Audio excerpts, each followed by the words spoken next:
Welcome to the Howdy Boomy Show. Here it is Monday, October the 9th. What a weekend. There's terror around the world. And it comes basically from a tenet that I've been saying on this program, on this podcast, many, many times. Everything begins at the kitchen table.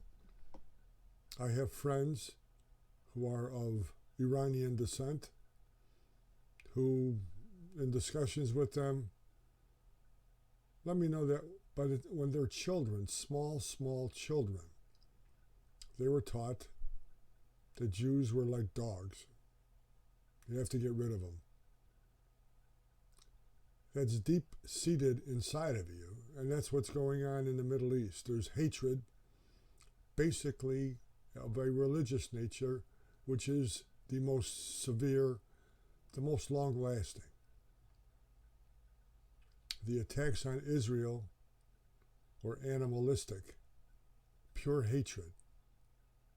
And I want you to think about this. Would they have happened with Donald Trump? You may laugh, but I want you to think about this. And Donald Trump, or any strong president who believes that this is the greatest country in the world, who acts on the behalf of its citizens, its taxpayers, who loves the country, makes it strong, makes it active, makes it stand on its principles. Now think about who is in the White House now. His own Secretary of Defense, Robert Gates, while Joe Biden was Vice President of the United States. His own Secretary of Defense said that every foreign policy decision Joe Biden has ever made in his life, either as a senator or Vice President of the United States, has been wrong. Joe Biden wants a dual country for Iran or Gaza or whatever. Insanity. Now think about this. You're a United States citizen. You're just an average taxpayer. You're looking at gasoline go from $1.89 a gallon on election day with Trump and Biden to I just gassed up at a bargain, $3.79 a gallon.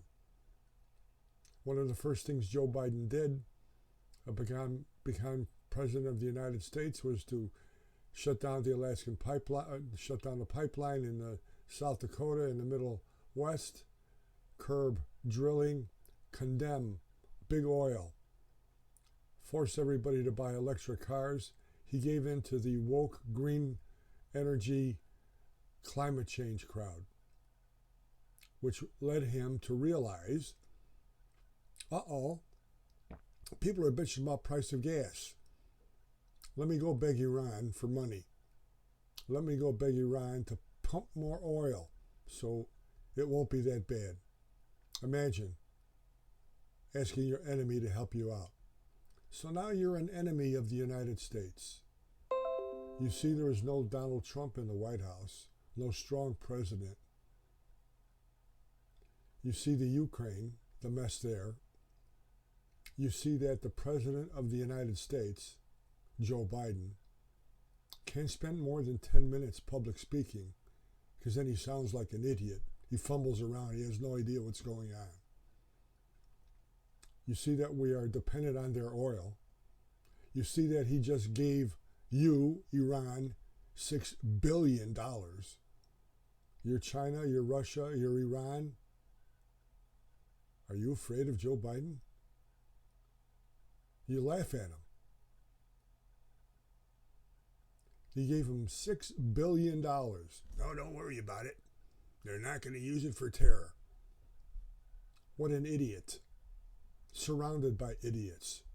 So as you sit here and worry about the price of gas, worry about the price of everything at the grocery store, worried about your child being taught it's okay to pee in the ladies' room or do whatever you want. Think about being in the Middle East and having your children, friends, family murdered by Middle Eastern that have no fear of the United States retribution, that recognize weakness. Joe Biden is President of the United States. He's President of the United States due to the media having those who are not very well informed believe that he was a unifier. Well, he stayed in his cellar for a couple of years. His name wasn't Trump, so he must be good. Now you've got it. You've got 9 dead Americans because of weakness. 9 dead Americans. Forget the Americans who may have been compromised or in trouble because of Joe Biden's greed and taking money from foreign governments through Hunter Biden into his coffers, pay for play. It's unbelievable. This tragedy happened this weekend. There are evil people in the world that have to be stopped. You can't negotiate out of that. You can't candy cover it. They're evil people. They have to be stopped. They have to be treated like enemies. You have to deal from a position of strength. 80% of the world understands 2 things: an empty stomach and the end of a gun. We better have the biggest guns. We better have the strongest people. We better have the strongest resolve. And under the current President of the United States, who's being puppeteered by a person who is Muslim, Barack Hussein Obama, do you expect any different? What do you expect him to say that's going to make you confident that we are safe? Get out and vote. Stand up for America. Get the woke people out of there. Make your thoughts known. Write to your newspapers, call your newspapers. Ask them how they feel about endorsing Joe Biden now. Ask them how evil Donald Trump is. Ask him which of Trump's policies during his presidency did you not like. See what they come up with. Have a great day, ladies and gentlemen. I'll see you tomorrow, hopefully on a lighter note. It's going to be difficult. Remember to watch the Howdy Boomy podcast on the YouTube Howdy Boomy channel. Go to howdyboomy.com for some great boomer gifts and memories. I'll see you tomorrow. God bless you. God bless the United States of America.